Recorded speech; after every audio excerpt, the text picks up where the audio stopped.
It's just another story of the same. You know, we're having a good time. Really? It's another line. All right. All right. Welcome back for another episode of the Baltimore Bureau Podcast Show. I'm Eze Jackson here with Dr. Khalilah M. Harris, Esquire. And Dharna Noor is back in the building. Yay. Hello, everybody. Welcome back home, Dharna. Hi, y'all. Welcome back. Let me just start with, we have two in particular upcoming events. October 3rd, there's a HBCU event where we're celebrating all of the HBCUs at Ida B. Wells, correct? So, Ida B. Wells is a person, but Ida B's table is having an HBCU happy hour from 4:30 to 7 on October 3rd. And then we have a panel talking about the impact and role of Maryland's HBCUs in advancing equity in education and economics in the state. That should be awesome. We have some good panelists. We have Derek Chase, who is D. Chase. D. Chase is a Morgan State alum. He's brought the basketball tournament to Baltimore along with Lorraine Finney. It was at Coppin for its first couple of years, and then it was at Morgan this year. Huge economic engine for the city. And he's also founder of Stand Up Baltimore. So we have Delegate and Senator-elect Mary Washington from the 43rd District. We have Tenyo Pearl, who is the director of Coppin's Nonprofit Leadership Institute. Awesome. And Professor Christian Anderson, who's an assistant professor in education at Morgan State University. So great panel, you know, good conversation anticipated. We want folk to come out representing their HBCU colors or their BGLO colors and really come together and use this space to talk about things that are important to us. And you are HBCU alum, Morgan State. It's your homecoming this weekend, right? So glad I went to Morgan State. Okay, so homecoming is next weekend, the 5th, 6th, 7th. Okay. Yes, cool. but I wanted to represent because by the time the people see this podcast, we'll be in the depths of Morgan State homecoming. Getting ready. I'm going to crash a party or two. Come through. If I can. Everybody's welcome. October 24th, the Whole Bushel Live is back, also at Ida B's table, October 24th. You can check the details for that out on Eventbrite. We have Kiki Martin and Rufus Roundtree this month. That should be dope. Come eat crabs with us, $50 per person, $80 for a couple. And it should be a good time, great time. Look out for promos coming next week and all that. Rufus Roundtree, return guest on The Whole Bushel. Yes. It's one of my favorite episodes that we recorded in 2016. Yeah, well, that was the first episode he played the show with us. Yep. With Kariz and Amnia, Azar, I think Al Rogers. Yeah, Al Rogers. That one. Yep. Yeah, so, and then he and I have a song, Hey Baltimore, that's been playing on local radio a lot. I think most played local song last year. Hey Baltimore. Yeah. Hey Baltimore. So we'll probably do that and turn it out. Rufus always turns it out, so it's a good time. Come through for that. Let me get my tickets right now while we on air. Very nice. Uh-oh. You know. Raising the bar. If you ain't about it, be about it. So Dharna, you've been in California. Yeah, I have. Doing climate stuff. We've been playing your story since you've been gone. And I always give you props for the work you're doing, climate change. But we missed your face. Yeah. I missed your faces too. How was it? It was amazing. So I couldn't get press credentials to the actual Global Climate Action Summit, which is sort of the reason that we decided to go out there in the first place. It was this big convening of like thousands of civic leaders and like business leaders from all around the world that Jerry Brown convened. But actually, I think that not getting press credentials sort of turned out to be a blessing because Will Arenas and I, who's our like Baltimore Bureau shooter and editor, just focused on working with like the grassroots communities and the organizers who were having disruptions and trying to push Jerry Brown to do more for California, for the United States. So that was really enlightening for me. Yeah. And so many actions led by indigenous people and so much focus on like so that was like for me really incredible to see just a population that I think people forget even exists, let alone like a population that has such a rich like history of organizing and, contemporary history of organizing. As you say that, it makes me think about exactly what you just said, kind of to piggyback on it, how the indigenous peoples of this country have been stewards of this land that we take for granted, right? Yes. And it's like they're in the background because the earth is our background. And we should honor the earth and honor them in the same way. 100%. So every time I was checking out your stories, it was like, protect the redwood forest and protect these nations and consult with the people who've been doing it forever. I just it's just so many of these topics that we cover. It's so interesting to see climate change fall under that same umbrella of like rich white greed and arrogance. That's like, we're just gonna go in here and take this from y'all. Yeah. And we don't care what you've been doing with it. It's heartbreaking. Because capitalism. 100%. I mean, when it boils down to it, and how many people, it's so interesting how many people think saying because capitalism is such a radical thing. Yeah, when in fact it's just like, no, it's when something is prioritizing profit, or like when this is how your economic system is set up, it is because of capitalism. Well, I think you have a lot of people who are coming into consciousness, and we've seen that more and more in the past decade. And with any type of privilege, it hurts to think, you're implicit. Yes, it's me too. And so now what am I supposed to do? Do I give up the things that provide me comfort, even if I'm vegan and I only wear natural fibers and I have a garden in my lawn, so I can limit I drive a Prius. I can limit the carbon footprint. But capitalism, friend, you know, that's why it's so easy for you not to see the indigenous people's issues as your own issues, because they are issues of the earth. And something that I thought was particularly like enlightening and heartbreaking about this week was seeing so many people sort of like problematize the things that were being posed as solutions by civic leaders and business leaders. Like, a lot of these sort of what are called market-driven solutions really are prioritizing profit and don't really have much regard for the people who are going to be most affected by the land. So maybe in some cases emissions will be driven down. But like, okay, is it really better to have like slightly fewer emissions in one place and have more in another place and have that like affect the I saw that with the buying of the credits, right? Yeah, exactly. With carbon credits, cap and trade.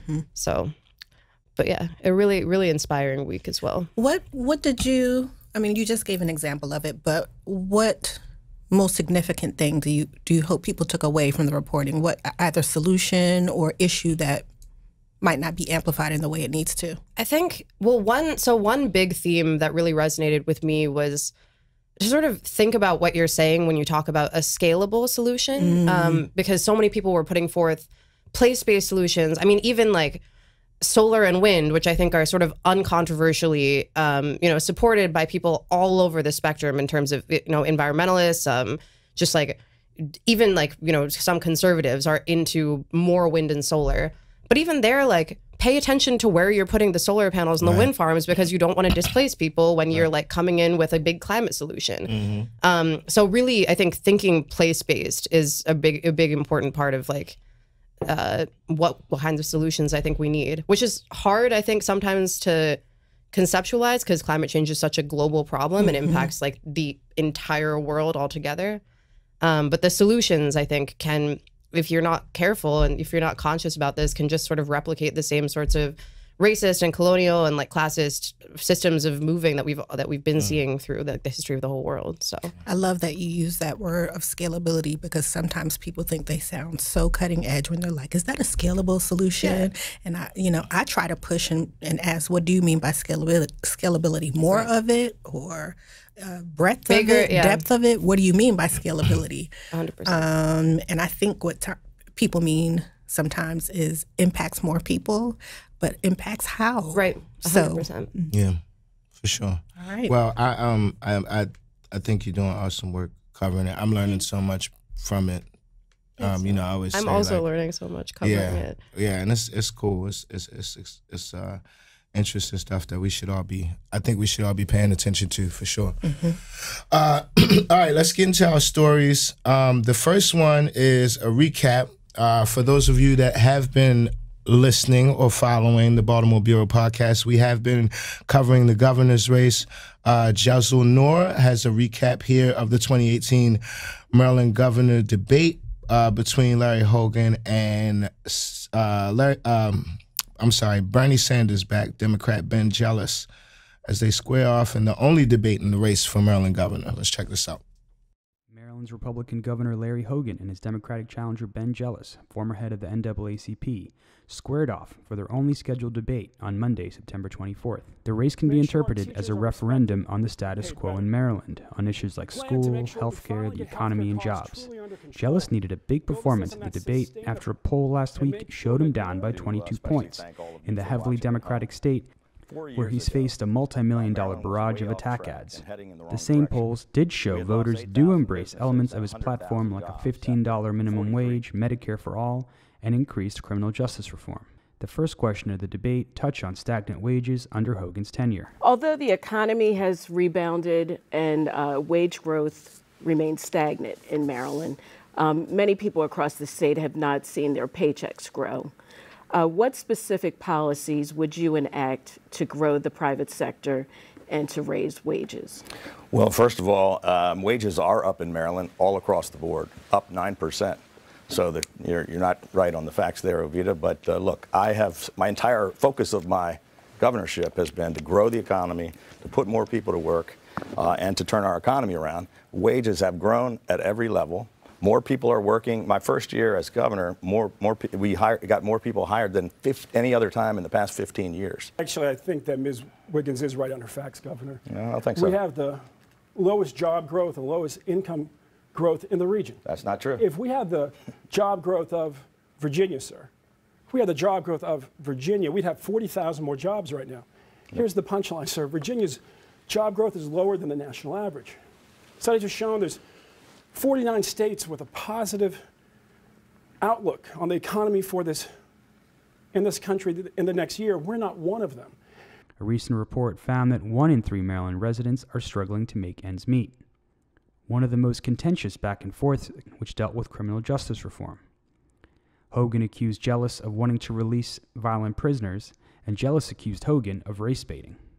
He now wants to take another 30% of the violent criminals. These are murderers and rapists and repeat violent offenders, and put them back onto the streets. It just is absolutely not. Some of your proposals are reckless, but this one is downright dangerous, and it doesn't make any sense whatsoever. And if we were to fire thousands of public safety officers and put thousands of violent criminals on the streets, that's going to help you lower the crime situation? I just don't think that makes sense. Governor, from Willie Horton to Donald Trump, your party plays by the same playbook.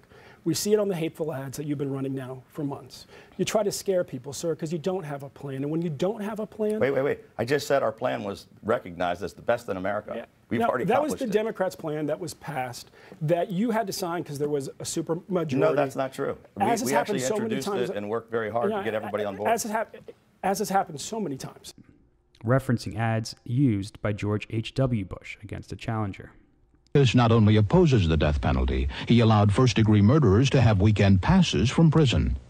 One was Willie Horton, who murdered a boy in a robbery, stabbing him 19 times.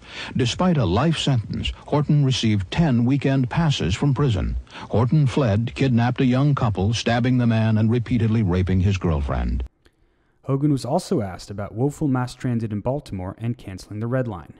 Please describe what your vision is of the importance of mass transit, and Governor Hogan specifically, can you please explain your decision to cancel the Red Line project? Sure. I have invested more in transit than any other governor in the history of the state.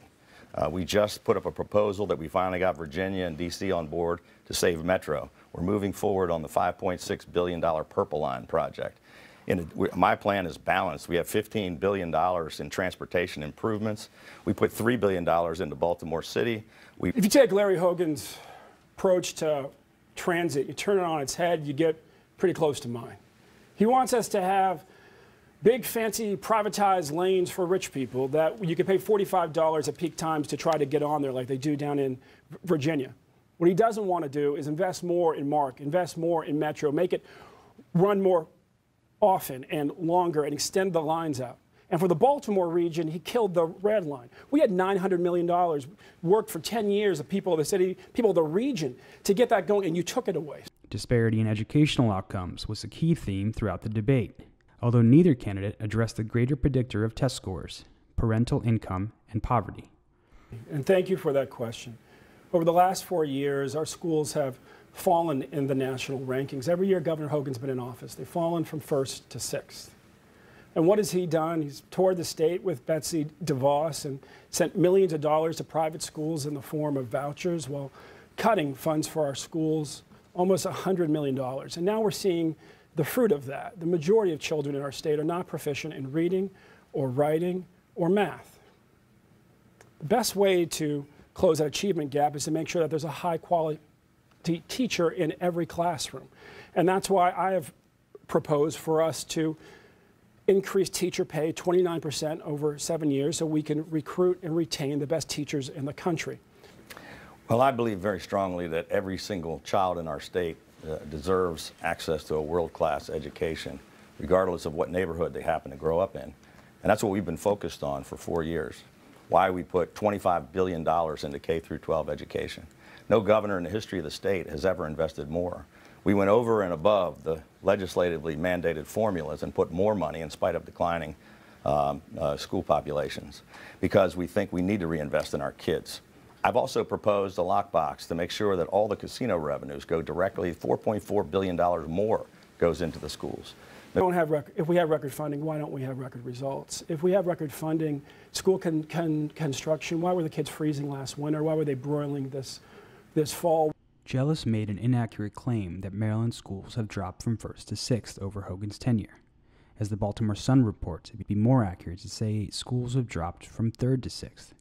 Hogan correctly said he's provided record funding to schools, but state studies have found schools are underfunded by $3 billion a year. And Hogan yet again tried taking credit for a proposal put forth by Democrats to ensure casino revenues goes to schools. Jealous also tried to link Hogan to controversial Education Secretary Betsy DeVos and her policies, which have devastated Michigan schools. But sir, let us be really, really clear here.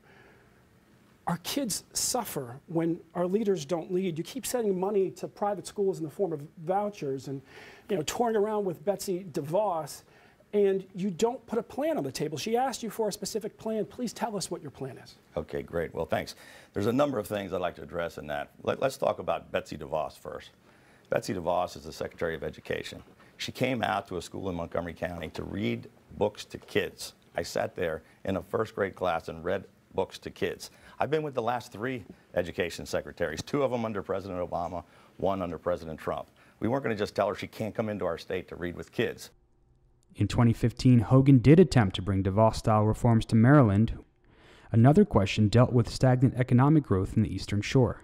Jealous argued his platform, like passing a $15 minimum wage, will bring the necessary change. Are we preparing ourselves for another downturn in these areas, and how are we working to lift these counties, specifically Somerset County, out of poverty? Mr. Hogan first. Thank you, Ryan. We, as I said earlier, we've turned our economy around, and unemployment is down statewide, down to 4.2%. But I've said we're not going to rest until every single county has gotten to that point. We are down in Somerset County. It's down from 10 to 7, 10.9 down to 7. Every single one of our 24 jurisdictions has more jobs, less unemployment. And our labor participation rate is the best in the region and one of the best in the country. On the Eastern Shore, we need to make sure that every kid who wants to go to a community college can go for free, and every worker who wants to retrain can retrain. The governor's worked with Democrats to make for some. We need to do it for everybody. We have to make sure that workers are also paid a fair wage for a fair day's work. We've got to raise the minimum wage. It remains to be seen if Jealous will be able to overcome Hogan's double-digit lead in the polls and his massive fundraising advantage, along with the reported lack of support from some elements within the Democratic Party. Meanwhile, Jealous has challenged Hogan to further debates. Third-party Green and Libertarian candidates who are polling at 1% in the latest polls were excluded from this debate. Stay tuned to therealnews.com for ongoing coverage of the 2018 race for Maryland governor. All right, people were a little taken aback by this debate, and it's the only. I was just going to say, yeah, I know everyone's been saying this, but like the only gubernatorial debate, like, wow. Yeah, and it's Larry Hogan. Like, of course, Jealous is ready to go anytime, any place. But I think it's the arrogance of like, I think he's confident he's going to win. And yeah, and the latest polls show that, I mean, Jealous is 22 points back. So as we get closer, though, I'm a little more optimistic about Jealous. Like, at first, I didn't think he had a chance at all. But looking at what he did in the primary, and then as we get closer, when people see stuff like this, like you know, I think some minds would change. I think at the least he'll be closer, definitely, than 22 points. Yeah, I don't think it'll be a 22-point gap if he is not successful. But we'll talk about this in a minute when we get to the town hall we did last night. But I think people are so. There's a false narrative that has been bred about the inability of him to win and whether or not his campaign is actually doing a good job. And, what got refocused for me last night is there are other issues and other reasons why people need to vote regardless of who they're voting for governor, right? We had young people in here hammering home question 1 on the Baltimore ballot to pass the education lockbox. And you know what? People need to be out canvassing for that. We need you to come vote and send a message to the Baltimore delegation that they must protect education funding. Right. And so, turnout is going to be critical in this race. And if there's turnout based on the issues important to people, he does have a chance to win. But in the meantime, there's been a concerted, well-funded effort, I think, to place this narrative both in media and in just the public ethos that it's not possible for him to win, that he's a spendthrift, that which gets back to capitalism. And we talked a little bit about this last week, that when you say the word taxation, people all of a sudden shut down and think, folk are coming for their money when really he's talking specifically about the wealthy. Yeah, tax the 1%, 1% more. Right, and not the average person. But you don't hear that. And then, Pop, as the commercials call him, seems to be really able to take ideas that were not his own, and that in many ways he opposed, which also got reemphasized for me with the young people, that he is the governor who was moving money out of education funding and supplanting it with the casino money. He is the one who did that. So then to have commercials with the word Hogan lockbox on it is mind-boggling. It's crazy. Right? So the arrogance. I mean, the other thing about this debate that we saw was I think Ben Jealous did a good job of being more specific. I think he still has a ways to go to help people understand exactly what they're fighting for if they choose to vote for him. I agree. Because that was the pushback in the what people were saying. It was like, what's your plan? What's the specifics of what you're talking about? And I saw it shift like online, like after the debate. Yes. All of a people sudden are like, Logan, where's your plan? What are you going to do? What is your plan? Right. So I was like, because Hogan did not. It was pretty much like, stick with me. Exactly. Everything's already good. Right. Yeah. Hugely big. Yeah. Huge. The highest ever. Changes. The highest changes. ever. Record-breaking numbers. And, and with Jealous, if we have record funding, why aren't we seeing record results? I loved it. That was, if I were doing a tally, that one would have been like, bing, bing, bing, bing, totally. bing, bing. I think we were all sitting there waiting for that moment. Yeah. Can I just say, watching the United Nations laugh at Trump, my God, was probably one of my favorite moments this week. Goodness. I know it's off topic, but I just got reminded of it. Like, off topic-ish. That's got to be one of my favorite moments of this presidency, where he's like, "We've gotten more done in the past 2 years," and like they're just laughing at him. And then his tragic press conference yesterday, like, sir, I mean, the blooper reel. Every time he's up, When I was watching that United Nations piece, all I could hear was Benny Hill music behind him.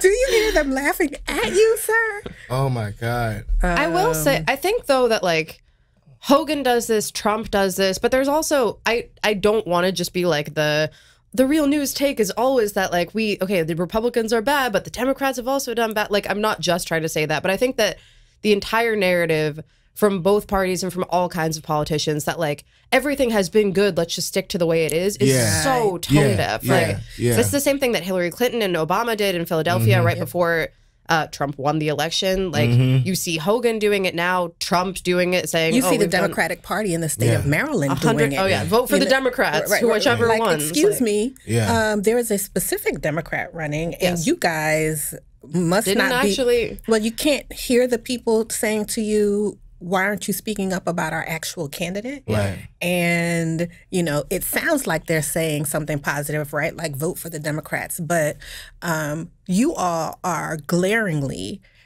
showing your establishment politics. And it is disgusting. Like, you want us to stick with you. Like, have you heard the word primary before? Yeah, 100%. Wait for it, because this is outrageous. Yeah. And, you know, you would think they would have recognized, particularly in the Baltimore delegation, the fact that most of our senators were replaced. Yeah. That they ought to be listening to people who recognize the power they have in their vote. Yeah. But apparently not. And it glosses over the differences between Democrats. Like, you saw them using that slogan as soon as Jealous won over Rashawn Baker. And it's like, if Baker had won, would y'all really be out here just being like, vote for the Democrats? Or would you have like a sincere look at what kinds of policies he's proposing? I think they make too much money, like all of them. Like they're too comfortable in their everyday lives. If there was a way that we could figure out a way to like make their paychecks shrink the further out of touch they go with their constituents, you know what I'm saying? Right. It's like if it was, we need some artificial intelligence for that. Yeah, it's like why is my bank account $10,000 short? And it's like, well, you haven't been to any community school. You haven't been to a neighborhood association meeting. How do we figure out like the in-touch-o-meter though? Yeah, artificial intelligence. These kids will figure it out. That's true. That's true. The kids will figure it out. I hope that happens. That's something I would like to see in the future. That would be heard dope. it here first. All right. Speaking of greed, we got two Johns Hopkins stories. Shout out to Eze Noor, who I hope is getting some rest. He's been getting it in real heavy this week, but there's two different Johns Hopkins stories going on. And Johns Hopkins, of course, prestigious university and hospital, definitely under fire this week. This first one is Johns Hopkins grad students launch union campaign. Let's check this out. Dozens of graduate students and their supporters rallied at Baltimore's prestigious Johns Hopkins University on Wednesday, September 26th, to announce their intention to unionize with Services Employees International Union, SCIU, and demand better working conditions and fair compensation. We organized this rally here today to demand that graduate workers have a voice in the affairs of the university, that we have power and right to determine how our working conditions should be. There's about 1,000 graduate students at the Hopkins Homewood campus, and organizers say they already have 200 signatures in support of the union effort. We reached out to Hopkins for a comment, but did not receive a response in time for the publication of the story. The students say they've been organizing for years and already have victories under their belt. They point to improved health care benefits for graduate students they helped negotiate during the summer of 2018. Also speaking at the rally were nurses from Johns Hopkins Hospital who are seeking to unionize with National Nurses United. Molly Hartman O'Connell is a graduate student at the School of Nursing at Hopkins and a registered nurse at Hopkins Hospital. And we're here to support the graduate students who are trying to do something very similar here with very similar complaints and demands. Nurses allege management has launched an anti-union campaign, something the hospital denies. We have had an anti-union campaign waged against us since March, and we have still been growing in numbers. And I think that speaks to the belief that we have, the confidence we have in the union, and also the confidence we have in what we're doing is right. And that in addressing our demands, we're going to make the hospital safer for patients. I think similar to this, the grad students want to make the institution better for undergrads and for other students at the university as well. People united can never be defeated. The action comes a week after dozens of students, faculty, and community members marched through campus demanding Hopkins University end its multi-million-dollar contract with Immigration and Customs Enforcement, or ICE. Organizers say these struggles are connected. We endorsed and helped organize the campaign to get Hopkins to withdraw its contracts with ICE because we believe that a union should not only promote the interests of graduate workers but also a more just society overall. And so today's rally was about all of that. It was about uniting with other workers from across the university, including the nurses who are in the middle of a fierce unionization campaign, which is facing intense repression. Some of the security guards were here, faculty members were here, and other students were here. And we believe that the only way that we can change the conditions of our work is to unite with all the workers from the university. Speaking of greed. Now, I always talk about my former career as a political organizer at 1199 SCIU, who represents workers at Hopkins. Took them on strike, I think, was that summer 2014. And the fight for unions in that hospital has always been, I mean, we got Eddie Conway on staff, and Eddie Conway talks about, you know, way back in the day before he went to jail. He was at Hopkins on the union battle then, and a lot of the issues he dealt with management and racism and all of these different things, we were still dealing with 40 years later on the ground in Hopkins. It's interesting to see nurses because the nurses traditionally were totally like, we don't have time for this. We don't got time for the union, and there was this stigma, like union people or the union staff or like do nothings, you know, and all this stuff. And now to see this coming around, it's very interesting to see, you know, even students. I think I don't doubt that they will win this. Yeah. I think we'll see. I think they're going to have like a very uphill battle, and probably the worst is yet. I mean, what is it? They have like 2,000 students or something, and they have 200 signatures in support. So I think in the coming months, it's going to be really interesting to watch like what kinds of anti-union activity goes on there, if any. I mean, to their benefit, we see other institutions of higher education who have allowed their graduates, or I don't want to say allowed, whose graduate students have been successful at organizing into a union.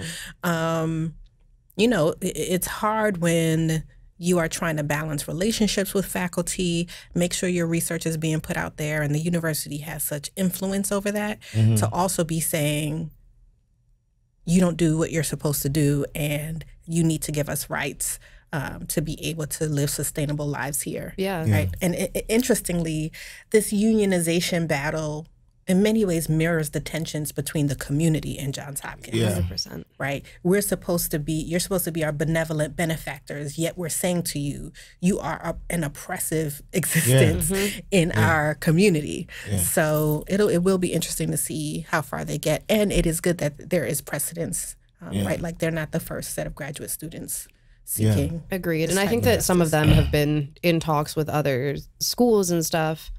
But to your point, to see like the sort of parallels, and especially like it's an education facility with a huge endowment, and people are talking about unfair wages. Like people are having a battle over being able to get fair healthcare at like one of the top university hospitals in the entire country. Like, and the leadership at Hopkins is very rich and very powerful. Like, I mean, they have that Bloomberg School of Public Health. Joe, they got people making like millions of dollars per year there, and it's like at the bottom you have the very people who keep the facility, literally keep the facility running and clean and presentable.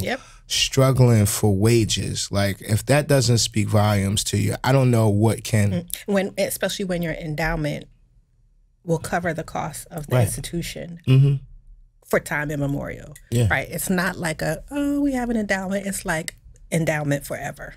Right? You can afford to take half of your endowment and apply this for the next 50, 60 years to make sure people have livable, if not longer, and still have a sizable endowment. So, capitalism, to what end are you saying no? Yeah. To people having a livable wage. Yeah. And I don't mean $15 either.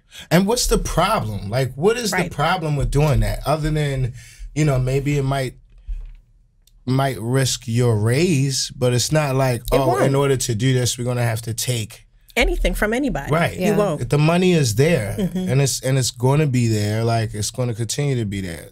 It's ridiculous. But shout out to Hopkins students for stepping up, man. I'm really excited to watch that and see how this goes. This other Hopkins story, protest targets Johns Hopkins multi-million-dollar ICE contract. So we got the one battle with, with staff and the nurses, and the nurses, and then you have this whole immigration battle going on there. Let's check this out. People united can never be defeated. The people united can never be defeated. Dozens of students, faculty, and community members and their children demonstrated at Baltimore's Johns Hopkins University on September 21st to demand the university end its relationship with Immigration and Customs Enforcement, or ICE. Protesters call for Hopkins to terminate millions of dollars in contracts with the controversial agency. To demand Johns Hopkins University drop all of its contracts with the abusive and racist Immigration and Customs Enforcement Administration. It was publicized by Professor here, Drew Daniels, that there is an active ICE contract with the school for providing educational support and basically training managers for operating ICE. Because of this, students on campus and organizers off campus decided that a winnable and really immediate goal would be to end the contract. The Trump administration has ramped up Obama-era policies of family detention and instituted zero-tolerance policies at the border, separating thousands of undocumented parents from their children. Despite a court order to reunite those families, hundreds remain separated. The demonstrators marched into the administration building, where they made a series of demands. We're hoping for an immediate statement by the university that they are going to drop the contract and a promise that they will not commit to any other contract with ICE so long as these atrocities continue to happen. We want further commitment from them that they will make this campus an inclusive and safe place for students and workers of color. And as we've seen with Tamsin Mahoney-Smith, we also need commitment from them that they are going to do more to help our international students, teachers, workers at the university. End the contract. Students also delivered a petition with over 1,900 signatures to Hopkins Vice Provost of Student Life, Kevin Schallenberger.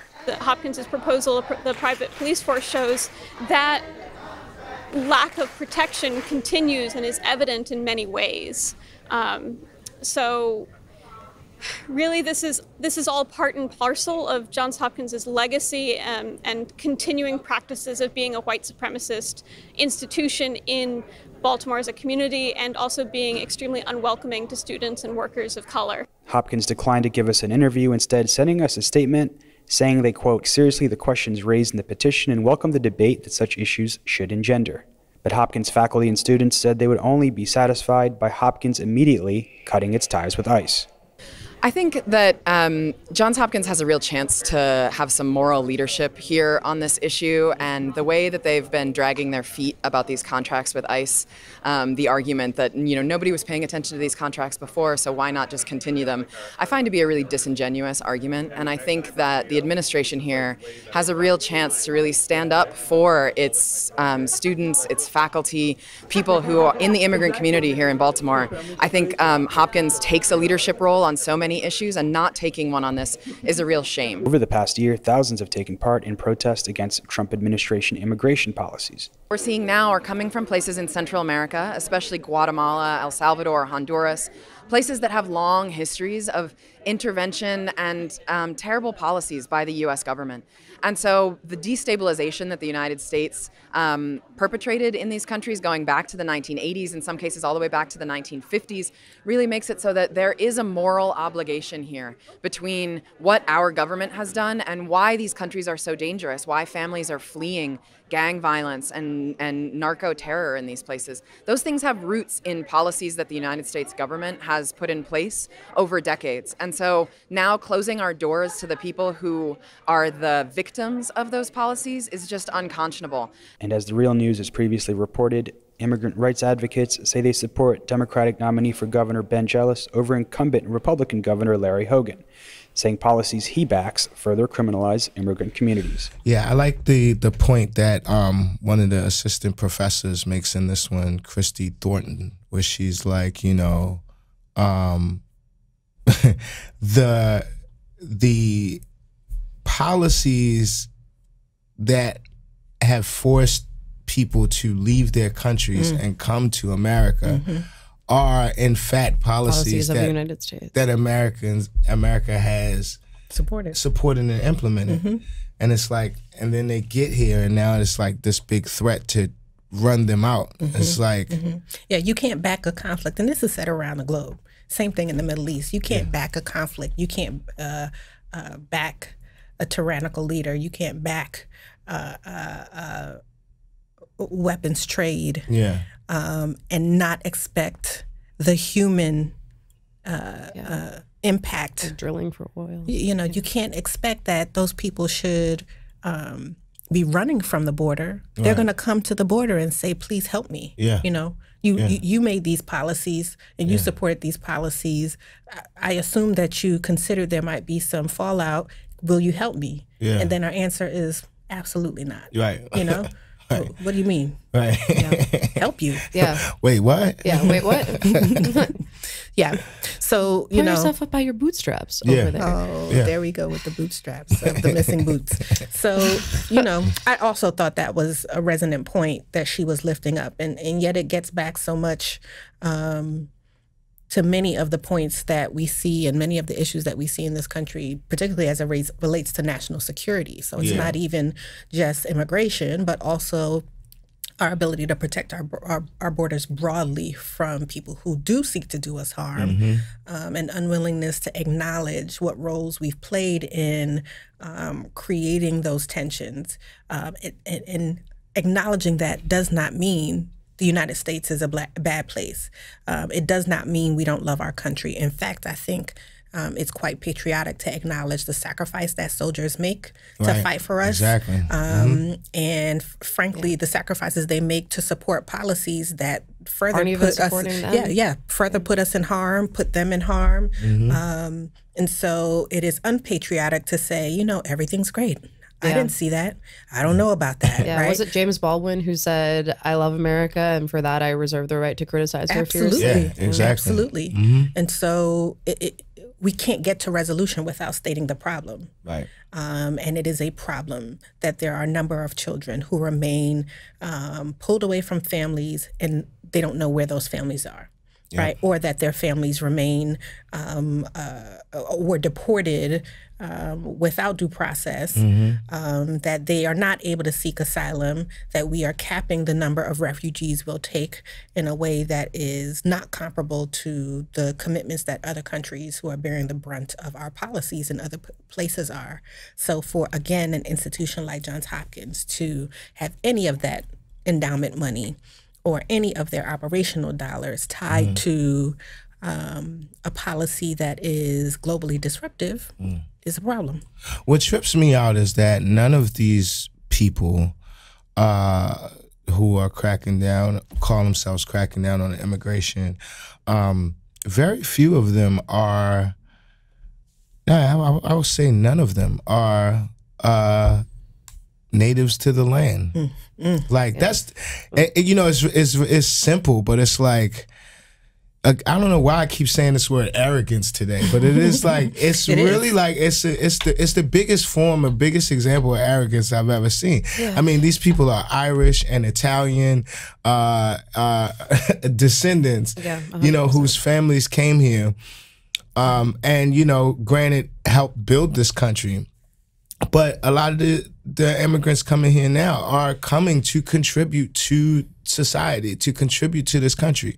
They're doing so much to add to what we have, and to not see that, I don't know, it just blows my mind. Like, to see that kind of arrogance at this level is they lied to us when we were kids. You know what I mean? That like that things were going to get better. That you know somehow this world was going to be like kumbaya. Yeah.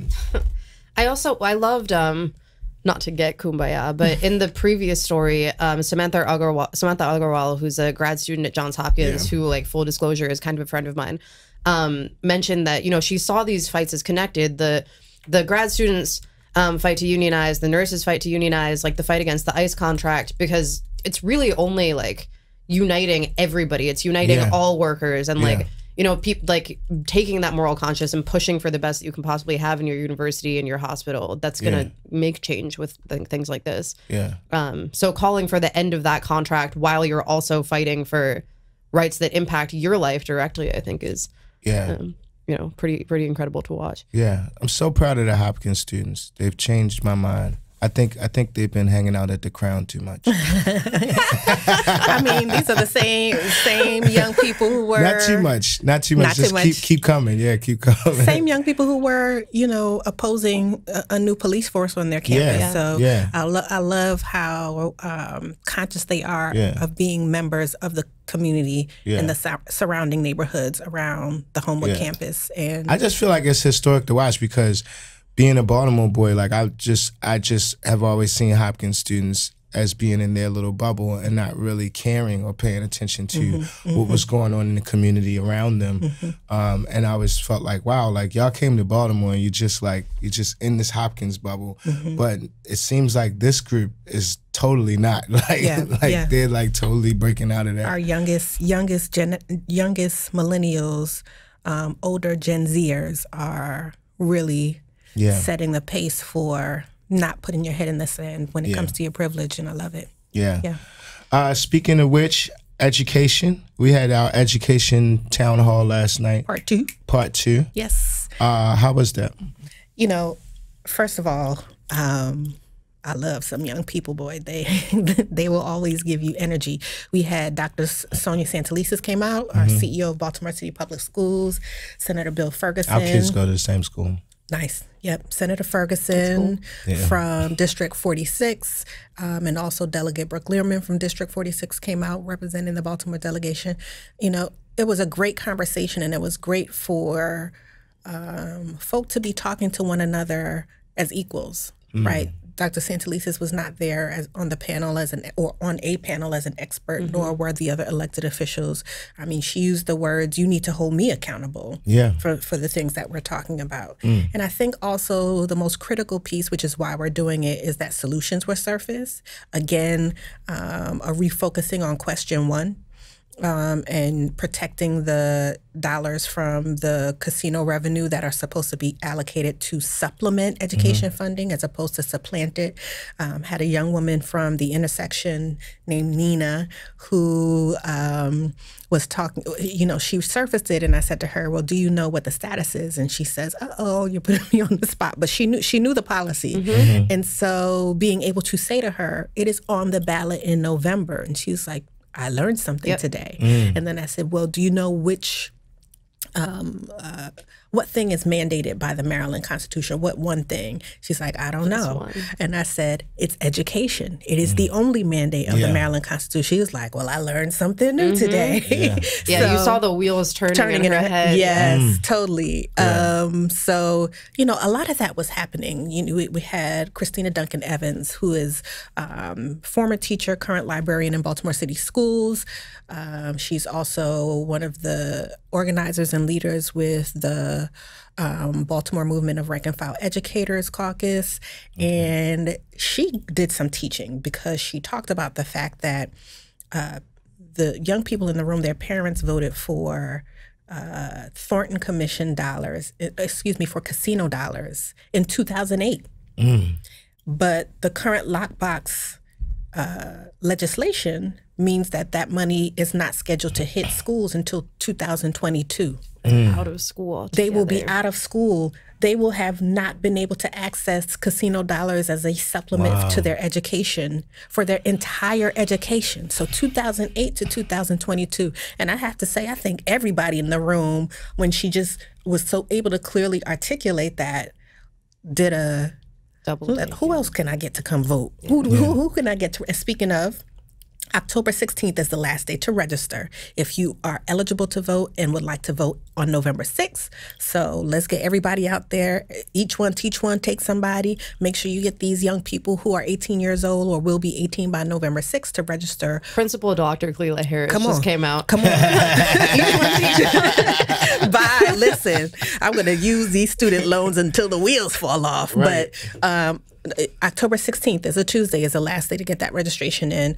And it's so critical because people, again, are telling us what our issues are and that we want to play the Hogan versus Jealous game. And what we really want to play is the build our future, support our children game. And, you know, education is going to be it. Really good solutions came out of it. And it was really great fellowship. And we'll be doing more of those. Good. Yeah. We have a clip from last night. Yeah. You wanna play? All right, let's check it out.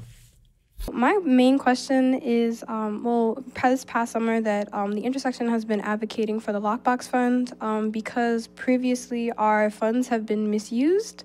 They have been transferred and used as a replacement rather than an addition to our budget. So this concern about funding, I also share with the lady in the back.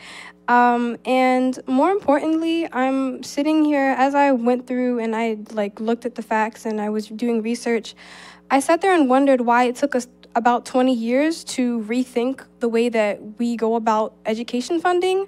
The fact that Thornton Commission was so long ago, and now that we're, even after the, as the video says, the 2008 economic depression, why it took us 18 years to say, oh yes, let us rethink the way that we spend money in the education. So I'm I'm more concerned about the funding and moving forward, that if we were to have another economic depression or a major event like that, the fact that we shouldn't have to wait, 10 years in order for us to rethink it, and instead develop a plan of, in case this happens, what should we do then? So these safety precautions that are, or safety placements that are placed in the future for possibilities.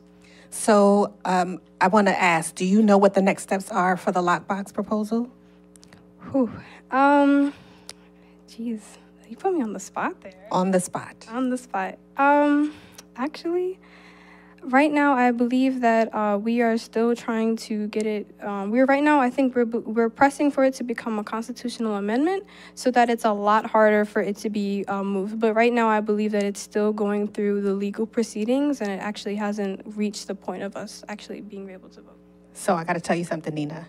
It is going to be on the ballot on November 6th. So what I hear you saying is people need to go vote and not stay at home to vote for the lockbox amendment to ensure that people can't play a shell game with our money, make sure that the money is not being supplanted by the casino money, that instead the casino money is a supplement to the state meeting the Article 8 mandate that education is funded. Did you know that Article 8 mandate is the only mandate in the Maryland Constitution?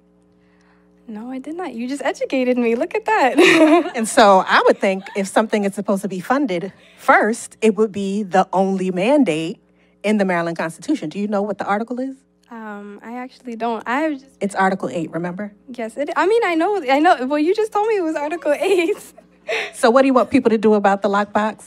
I definitely want you to go out and vote. I want you to go out, register to vote. I want you to go out there and vote because this is for the security of our money for our kids in our city. I'll take you anywhere, Nina. I am normally a glass half empty person, but right now I'm going to channel some glass half full. Good. And I do think that we have to look back to states that have successfully funded their schools. And we need to look to the mobilization of people and the power that takes. And I actually, and I'm not saying other folks around the state didn't care about Kirwan, but I remember coming here 2 years ago and no one was talking about Kirwan, except maybe Delegate Lehrman or Senator Ferguson, but people weren't talking. I mean, I was running to people, they were like, Kirwan? What is Kirwan? And because we had busloads of young people, of parents, of community members and advocates pile on buses, go to the state, begin asking questions, suddenly the lockbox that had been hidden in darkness for years, people were like, well, wait a minute, what happened to that? And it was because people asked the question that somebody had to give an answer. And so I think the goal is to present a clear choice to the citizens of this state and to choose at a moment in history, as everyone has said, will you fund education or will you not? And by the way, it's not a one moment in time answer. We actually are watching. So when I leave Bard Early College High School and I go off to university, or I go off to make far more money than the CEO makes right now, right? Like when you go off to do all of that, that you are still watching. Because people who watch their government are less likely to go down without a fight. I'm sharing this with the people out in the community. So not only am I a retired teacher, but I'm secretary of the Neighborhood Association because I live right around the corner from my school. Has nothing to do with I never learned how to drive, but so I live right around the corner from my school. And we engage the students to participate in the electoral process by finding out how many people who are registered to vote at my school actually come out to vote. So in the last gubernatorial election, we know that only 27%, less than 27% of the people voted. So we're sending that information to the parents and letting them know that only 27% is not enough. And so we're encouraging them to come out, and not that we're shaming parents and grandparents about not coming out, but just letting them know that. So when you're canvassing, if you can tell them that only a certain number of people, and you can find that out from the Board of Elections, right. Just call them and say, in the last gubernatorial, how many people voted? And so then the conversation can come up about the lockbox, but you're giving them data, which is important, because they don't know how many people came out and voted at a lot of times people precinct. assume, well, other people are voting, that's right. I can stay home. Right, so, and if you want to see me after, I can give you a format that you can work with the schools. It's not too late to work with the schools to find out how many people actually voted at if that's the polling place or wherever it is. But I can share information with you to make that. And then my students actually come out and actually count the voters, because they have to they have to answer whether they think more people are going to come out to vote between 7 to 10, 10 to 1, 1 to 4, or 4 to 8. Mm-hmm. So they make their prediction, and then they say why. They have to write why they did this. So this is still about literacy. So interactive and engaging our young people in so then civics. They want to prove that they're correct. So then the parents have to sign another slip where your child wants to come out and count the voters. And they actually have tables outside of the polling place. Mm-hmm. They have their little tally sheets, and they're counting the people who come in to vote. Okay. And every year that we've been doing this, it always goes up. Are we where we want to be? No, but it increases each time. And so the students think, I had something to do with that because I counted them, I made predictions, I had something to do with that. So we have instant solutions over here, right? Right. Yeah. Great things happening with these town halls. Yeah. Yep. Yeah. I Looking think forward to the next one. Yeah. Sure. So I think that's all our stories for this week. All right. Yeah, cool. As always, we want to thank Dwayne Gladden on video, Stephen Frank on audio, David Hebden, who makes sure this is up on the podcast, Jocelyn Dombrowski for taking our photos. I think that's everybody behind the scenes, right? Yeah. And all of you for watching. And you, the listeners and the viewers, for watching and listening. Like you. We can only do this with your help. Right. So if you already donate, thank you for donating. Mm-hmm. If you do not, please donate to The Real News. We are a nonprofit. We don't do any corporate funding or advertising. So this is happening all because of you. The Baltimore Bureau podcast comes out of suggestion of the viewers, of the people. So if you dig what we're doing, thank you for watching and thank you for supporting in advance. Yeah. As always, we leave with some Baltimore music. I got my man Dio. Do you, young one? Fight or flight. Perfect. Yeah, you're gonna love it. Really want to walk with you. Really want to talk with you. It's my man. So y'all check this out. We'll see y'all on the next one. Time to go watch the Kavanaugh hearings and cry. Yeah. Talk with you, maybe a little spark with you, wanna walk with you, really wanna walk with you, really wanna walk with you, wanna talk with you, maybe a little spark with you, hey, yo, for sure, hey. This is something new, this something's for you, ain't no lying when I'm sliding through, I defy the truth, then get high and shoot, high as shit, my incline is frightening, time and time again, I vitalize environments for my events, I'm spiraling, lost control, my life as a nihilist, enlightenment's impossible, entitlement has got your soul, as my thoughts become audible, I become unstoppable, life is just an obstacle, your existence is volatile, you gotta let me know if